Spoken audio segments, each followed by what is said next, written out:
अब तो खुश हो अजी, मैंने हर जख्म की तड़प को भूलकर तुम्हारे बेटे को दिल से माफ कर दिया। लेकिन ये फिर भी नहीं रुका और तुम्हारी आगोश में आ गया।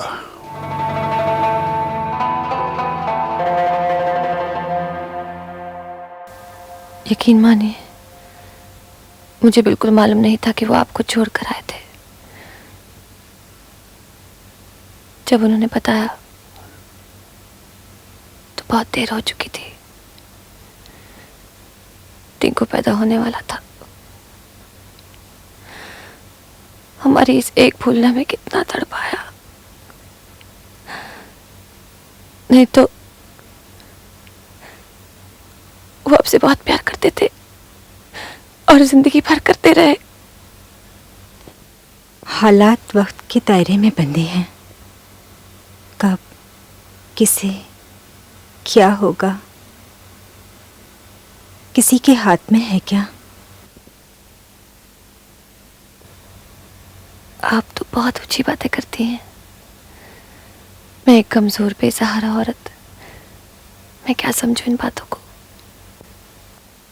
असलियत बता रही हूं, कोई ऊंची बात नहीं कर रही। कोई बेसहारा नहीं होता,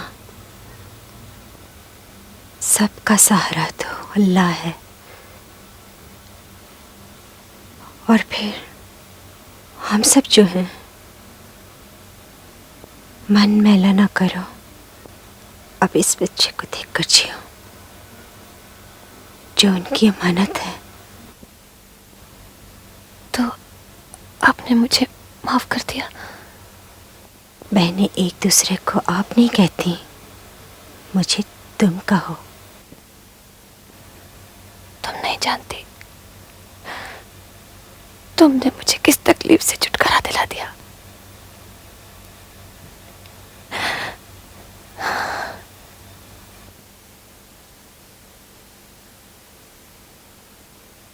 बैठो बेटी, बैठो।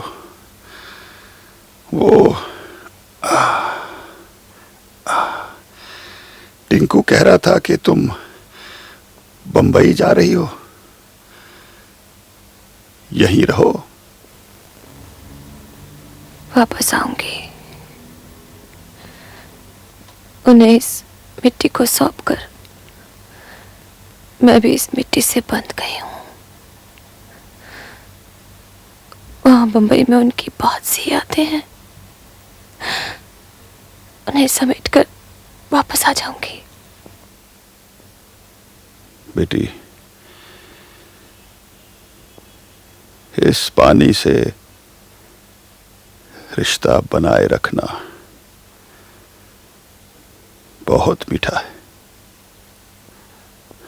मैं चलता हूं। आपसे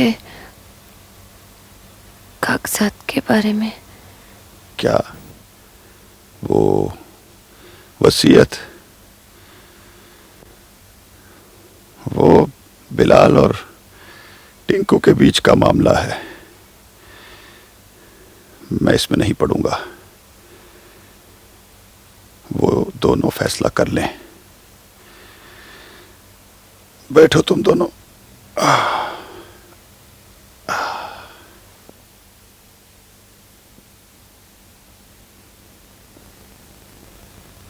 कितने नेक इंसान हैं। काश मैंने पहले इनसे मिलने की कोशिश की होती। हर बात का अपना वक्त होता है। तो कल तुम लोग जा रहे हो? सिर्फ मैं जा रही हूँ, टिंकू बाद में आएगा। अकेली जाओगी? हाँ, खातिर तो अब यहीं बस गए।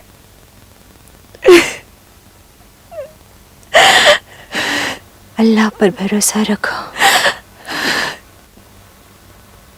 वो हर जख्म भर देगा।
अब तो खुश हो अजी, मैंने हर जख्म की तड़प को भूलकर तुम्हारे बेटे को दिल से माफ कर दिया। लेकिन ये फिर भी नहीं रुका और तुम्हारी आगोश में आ गया। तुम मां हो ना इसकी, इसका ख्याल रखना। बहुत दुख उठाए हैं इसने। बाबा, आओ बेटे, आओ आओ।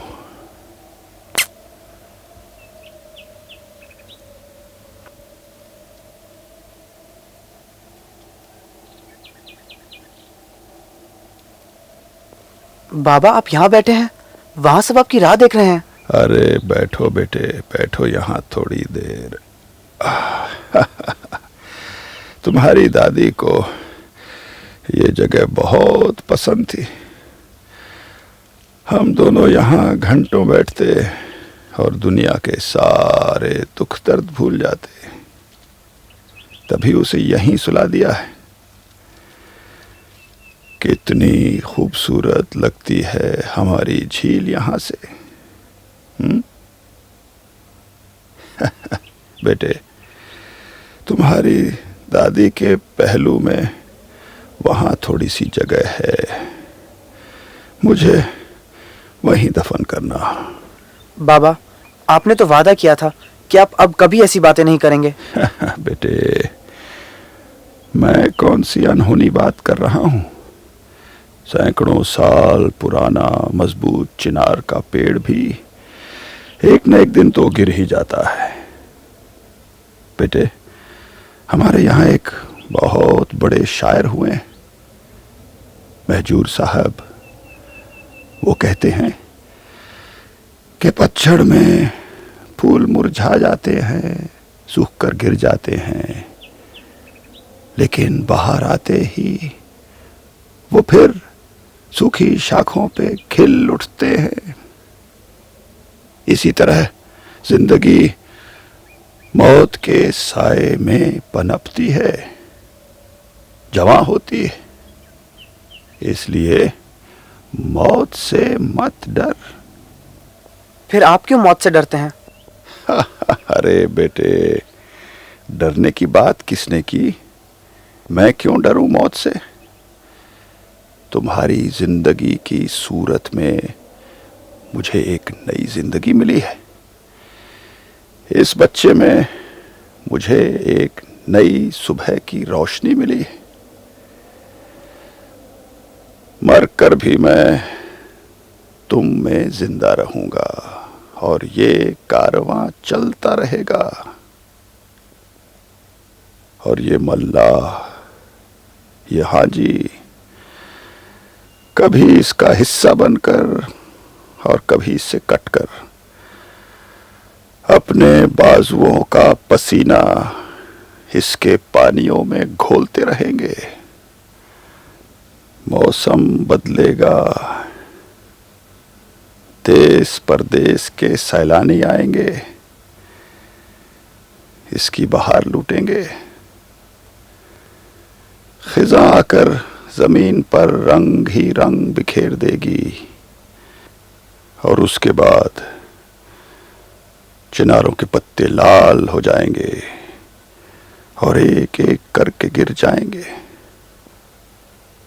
और फिर बर्फ उन पहाड़ों पर और इस जमीन पर चांदी ही चांदी बिछा देगी।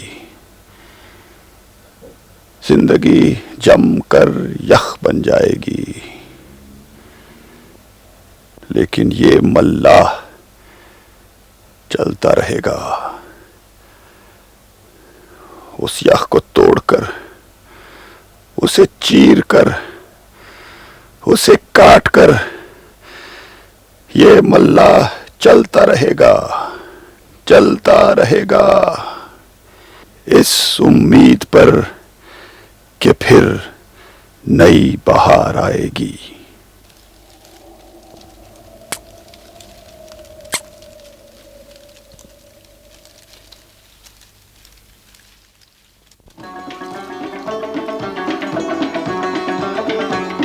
मुस्कुराती सुबह की और गुनगुनाती शाम की, मुस्कुराती सुबह की और गुनगुनाती शाम की।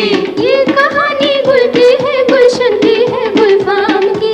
ये कहानी गुल की है, गुलशन की है, गुलफाम की। मुस्कुराती सुबह की और गुनगुनाती शाम की। ये कहानी गुल की है, गुलशन की है, गुलफाम की। ये कहानी गुल की है, गुलशन की है, गुलफाम की।